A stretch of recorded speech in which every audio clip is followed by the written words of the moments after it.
Hello, and welcome back to my channel.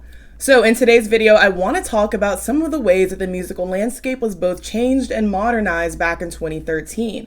Honestly, I know it's been a decade, but I didn't really realize that a lot of these things all happened within the same year. But a lot of what we do consider relatively normal now and just part of the more modern way that we consume music in the 2020s, a lot of that was just getting started around 2013. So of course in today's video I do want to talk about some of those changes and how we can see the effects of a lot of those changes today in 2023. So let's go ahead and get into the video. One of the major changes the music industry had to account for in the new decade was the rise in streaming. Now, anyone with internet access had more avenues to discover music than simply television, radio, CD stores, or iTunes libraries. Music could now be streamed through apps like Pandora or Spotify. YouTube was another popular streaming site, and of course had the added advantage of being a platform where one could watch music videos on demand and for free. This was a vast change from iTunes' dominance over the digital music landscape, at least in terms of legally acquired music. When determining the biggest change or trend in music for each year of the 2010s, for 2013, Billboard declared it was streaming. They themselves said 2013 was the year that streaming became unignorable. Since hundreds of thousands, if not millions, of a song's plays were coming from streaming, of course it would only be fair to also count those. The same was true for YouTube, where several consumed music videos and subsequently songs en masse. Billboard attributes the beginnings of talks to count YouTube streams to the virality of Psy's Gangnam Style, which took over 2012 and was many Americans' first introduction to K-pop. Despite the song at one point being the most viewed video on YouTube at the time and the first to reach 1 billion views, the song peaked at number 2 on the Hot 100. Had YouTube streams been counted, the song would have taken the top spot over Maroon 5's One More Night. Gangnam Style did, however, top Billboard's digital songs chart. The following year, February of 2013, Billboard and Nielsen SoundScan began counting YouTube streams toward chart positions on the Hot 100. However, it wasn't until 2020 that YouTube streams would count towards the Hot 200, which is the Billboard chart for albums. Different from the Hot 100, the Hot 200 does not count user-generated content toward chart position. In 2013, another song, Baauer's Harlem Shake, experienced a similar viral craze to Gangnam Style. Everywhere from schools to offices to airplanes were participating in the Harlem Shake Challenge, and most of those videos did end up on YouTube. Side note, I was in high school when this song came out, and there was this whole scandal because we were not supposed to have phones out, like in the gym locker rooms, and a bunch of kids did the Harlem Shake in one of the gym locker rooms and ended up on the internet, and people got in trouble. Immediately after Billboard started counting YouTube streams, Harlem Shake topped the charts and was number 1 for 5 weeks. Though the Harlem Shake wasn't played as frequently on the radio, its massive popularity on YouTube and online in general more than made up for this. Quickly, this raised the question as to whether a viral video or an especially attractive music video was the new method for topping the charts. Of course, music videos had for decades been a way for artists to market and add another layer to their songs. Music videos had gone viral before 2013, but there was now more of an incentive to make the video extra click-worthy. And perhaps not even the music video in its entirety, just enough of a moment or concept to get people to stream the video repeatedly and hopefully share it. We can think of several music videos from that year that we likely remember just as much as the song, some examples being Thrift Shop, Blurred Lines, Dark Horse, Tennis Court, and We Can't Stop. Even if they're not your type of music, you've likely seen these videos or stills from them at one point or another. Aside from altering how charts like the Hot 100 were counted, Billboard also introduced an entirely new chart in the beginning of 2013, the Streaming Songs chart. This chart aggregates information from streaming sites like Spotify, Apple, Tidal, YouTube, and other online plays exclusively. The Hot 100, of course, aggregates data from radio play, physical sales, and digital sales in addition to streams. Billboard credits the popularity of songs like We Can't Stop, Wrecking Ball, and Blurred Lines with giving the streaming songs chart legitimacy and popularity rather quickly, as all 3 songs gained a significant portion of their plays and sales through their streams. Another byproduct from the streaming age is the change in song length. Several chart-topping hits have become short in length, which of course is intended to increase the amount of times that they're replayed. From 2013 to 2018, the average song length on the Hot 100 decreased from 3 minutes and 50 seconds to about 3 minutes and 30 seconds. To illustrate my point, I do want to include a study conducted by engineer Michael Tomberg in 2018. The full article detailing his methodology and findings is linked below. In short, he analyzed data regarding Hot 100 singles runtime, amount of lyrics, and title length over the last 2 decades to try to determine how the streaming age has changed music consumption. Tomberg states, Using Spotify data to determine the length of a song and then weighing that data by how many weeks it spends on the Hot 100, we can see that the average duration of a track has been steadily decreasing each year. In the graph of his findings, we can in fact see the most dramatic dip in runtime around that 2012-2013 spot. Again, this means that the songs that are spending more time on the Hot 100 are becoming shorter. Interestingly, despite these songs becoming shorter, they typically don't contain less lyrics and therefore have just become more lyrically dense. Thalberg did a third study on how titles of songs have also become shorter, which is something that I've honestly never even considered. He did the same with song titles, analyzing how long a specific song spent on the chart. The same trend as song length is reflected, where we can see a drastic dip around 2012-2013, so songs with shorter titles are spending more time on the charts. From that point onward, it became most popular for songs to have 1 to 2 words in their title. And just to reiterate, he's not studying all songs in general, he's just studying singles on the Hot 100. A different study, published in 2019 by Dan Kopf, shows the same trend regarding song length. Interestingly, his study compares artists released to themselves. He looked at Kendrick Lamar's 3 most recent albums at the time, Good Kid, Mad City, To Pimp a Butterfly, and Damn, released in October of 2012, March of 2015, and April of 2017, respectively. Kopf looks at where the 5th and 10th track on each album starts, and we can see that the 5th and 10th track starts earlier and earlier across each album. For clarity, each of the gray blocks represents a song, and their size is reflective of their runtime in comparison to the rest of the album. Kopf notes that on Good Kid, Mad City, the shortest song was 3.5 minutes. However, on Damn, the average song length was 3 minutes and 57 seconds, so trending on the shorter side compared to Kendrick's past work. Another thing that I found interesting, though, was that although To Pimp a Butterfly is a longer project than Good Kid, Mad City, the 5th and 10th tracks are still starting earlier in the album's runtime, and both of those songs are still shorter than the respective tracks on the previous album. And the 5th and 10th tracks are the shortest on Damn. Kopf does point out that for Kendrick, and in general, runtime is not always indicative of quality, as Damn was a Pulitzer Prize-winning body of work. Shortening song length is something that even a decade later we're still talking about because of apps like TikTok further inspiring artists to gear their music to the shorter attention spans of many social media users. In his coverage of this, Danny Wright, who was writing for Vice, aptly says, "In 5 minutes you can listen to a long song once or to a short song twice." Also, listeners are more likely to finish a song that's shorter, which does actually affect how it's ranked, annexed, and pushed out in Spotify. According to a UCLA study mentioned in that Vice article, so far in the 2020s, the mean song length is 197 seconds, or 3 minutes and 17 seconds. In the 2010s, it was 243 seconds, or 4 minutes and 3 seconds. And back in the 90s, the average length was 259 seconds, or 4 minutes and 19 seconds. So based on the data compiled in this UCLA study, it suggests that our song lengths have trended back down to what they were in the 1930s. Of course, when we talk about music changing in 2013, we have to talk about Beyonce's Surprise album.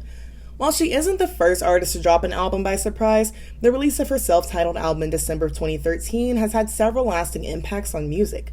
One, it encouraged more artists who had the fan base to succeed from it to release projects without any singles or visual assets prior to the album's release. Artists including J. Cole, Kendrick Lamar, Drake, Solange, and Taylor Swift have all released albums in a similar fashion, many of them more than one since 2013. Aside from that, Beyonce's self-titled album also popularized the concept of visual albums, which can either be one long film or just have separate videos accompanying all or most of the tracks. Other visual albums have been released by artists including Janelle Monáe, Frank Ocean, Melanie Martinez, and several others. This, of course, is not to say that visual albums did not exist before 2013. Just like with music, as I mentioned earlier, because of YouTube and the internet at large, fans now had music videos at their disposal unlike ever before. So it was no longer really the case that an artist releasing several music videos at once or a long visual project would oversaturate their presence on video shows or get lost in the minutiae of TV programming unless they were a big enough name to secure a primetime slot.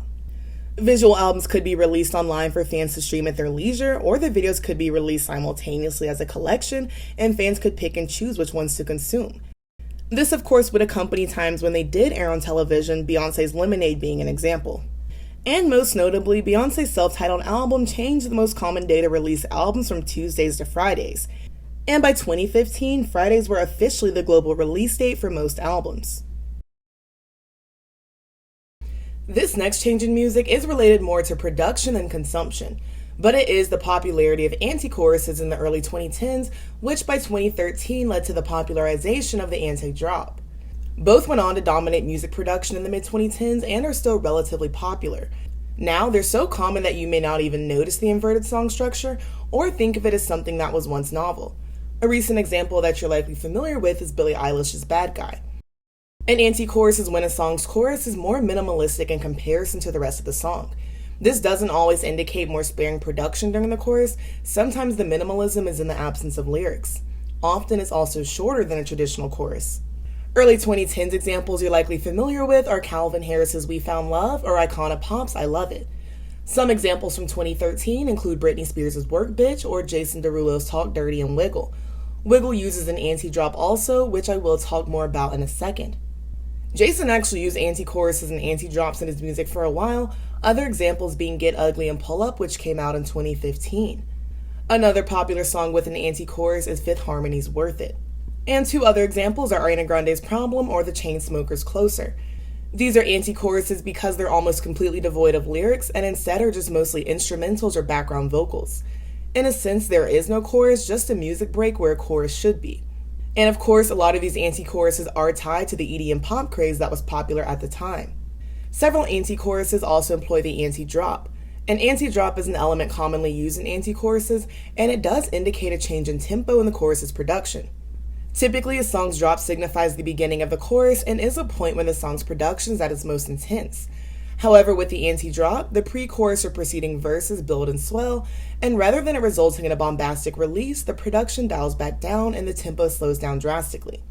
Of course, the best example from 2013 is the song that popularized the anti-drop worldwide, making it a more common element in pop for the next decade. And this song, of course, is Katy Perry and Juicy J's Dark Horse. In the pre-chorus, when Katy sings, "Are you ready for a perfect storm? 'Cause once you're mine," the production swells and spins. As soon as you hear, "There's no going back," you prepare yourself for the floodgates of synths and basses to open, but they don't. Instead, we're met with a minimal trap beat and otherwise silence save for Juicy J's chants in the background. The chorus is also noticeably brief. Like I said, the anti-drop and anti-chorus have now become such common elements in music that they often go unnoticed. Yet, some have noted that once it was an element that was once jarring and unique, it now sometimes feels overused and uninspired. This is something I've seen a lot of people say regarding K-pop songs. Songs I recall this sentiment being expressed over include Jisoo's Flower, Solar's Honey, Blackpink's Pink Venom, and Stray Kids' Venom. But personally, I am a sucker for an anti-chorus and an anti-drop, so I'm not bothered at all. Now, this last one is not music industry specific and arguably not 2013 specific, but I'd be remiss to not mention the rise of Stan Twitter. Though it's not only related to music, it in a very large part is, as well as the rise of social media and the streaming of other media like film and TV. Because it coincides with the rise of social media and streaming, I don't think it at all a coincidence that the phrase Stan culture was coined in 2013, and we really see Stan Twitter explode around that point. Of course, the word Stan was used years before that. Stan culture just became the umbrella term. Ironically, 2013 was also the same year that Eminem, who inadvertently created the term, was informed that it had been used for years at that point to express an obsessive fan, similar to the subject of his own song Stan, which came out back in 2000. For the uninitiated, Stan Twitter is an unofficial group of Twitter users where many fandoms collide and coalesce. Stan Twitter is named after Stan culture, or being a stan, which for years now has been a slang term to express those who are super fans of a particular type of media or artist. In 2017, the word stan was added to the Oxford American Dictionary and was added to the Merriam-Webster Dictionary in 2019. Those on Stan Twitter tweet their opinions on pop culture in general, as well as fashion, gossip, and mostly music. Just as much as they're known for their memes, Stan Twitter in general is known for having a somewhat unhealthy obsession with the artists they stan. Examples of artists popular on Stan Twitter include Taylor Swift, BTS, Beyonce, Nicki Minaj, Lady Gaga, Blackpink, Ariana Grande, and often a mix of the other pop girls du jour.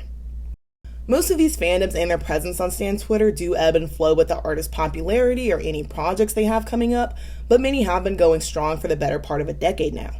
Stan Twitter also discusses film and TV, popular examples being shows like Euphoria, several reality shows, and upcoming, now released films like the new Barbie movie.